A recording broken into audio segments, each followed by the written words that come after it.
Basketball for life.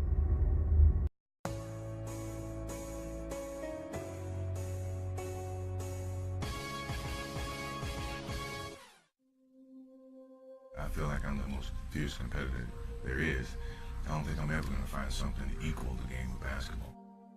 Basketball is my love, always have been. I can't ever envision an ending of something like that until I'm dead and gone. The Chicago Bulls pick Michael Jordan. I've always felt that when it was all said and done, that Michael Jordan was the best player ever to play the game. They talk about guys being competitors. He was the fiercest of all the competitors. Whether it was a meaningless game in April or Game 6 of the NBA Finals, we just played so hard, all he wanted to do was win. I knew, the announcers knew, everyone in the building knew, the team the Bulls were playing knew that at that moment Michael was going to get the ball, and guess what? Michael got the ball. Could set the bar at 7.5 feet and tell them nobody's ever jumped that before, and they say, I can do it. Every night he stepped on the floor, he put on the cape. He can save anyone from anything.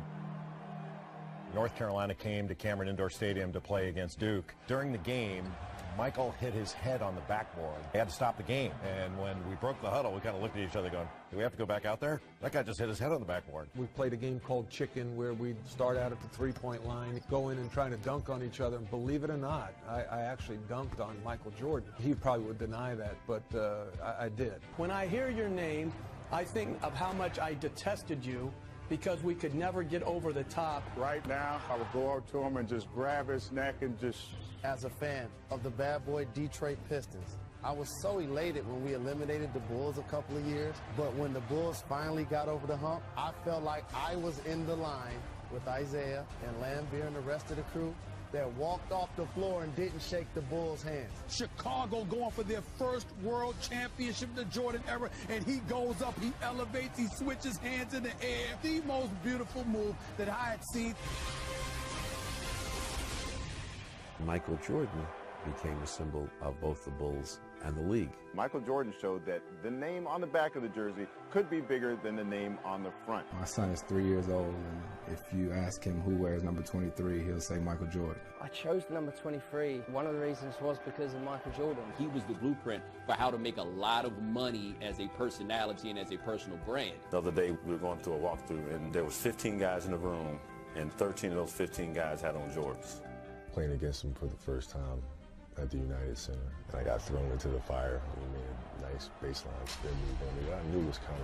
He was just so strong. By the time I tried to body him off of me, he just swatted me away like a fly. I'm in his basement, and he have all this old footage on VHS. I'm watching the game. It's like 3 in the morning. He came down there like, oh, come on, we're going upstairs to the gym. He broke down how to score the basketball. That year, I was averaging like almost 30. He came to San Antonio to play, and I just remember the energy in that building when they walked into there. The first shot I took like a 15-footer. I think I shot it like 8 feet. I wanted to be like him. I wore the same number as him. I wanted to wear my uniform like him. When you think of Michael Jordan, it's just that competitive fire. He held everybody on the team to a championship standard, and this type of leader you look at and admire and want to be like. He was all universe, all planet, the best of the best. It had been 14 years since he last had touched a baseball bat. To go to the AA level and to do what he did, he's a phenomenal athlete. He was playing against the Utah Jazz and heard from someone off the court after he dunked on John Stockton that he should pick on someone his own size. And then a few plays later, dunked on 7-footer Mel Turpin and went back and said, is that guy big enough for you? He would always try to butter guys up, get fuzzy and warm with them, and then go out and just kill them. Michael Jordan has his steakhouse in Chicago. He has the whole Phoenix team in his steakhouse.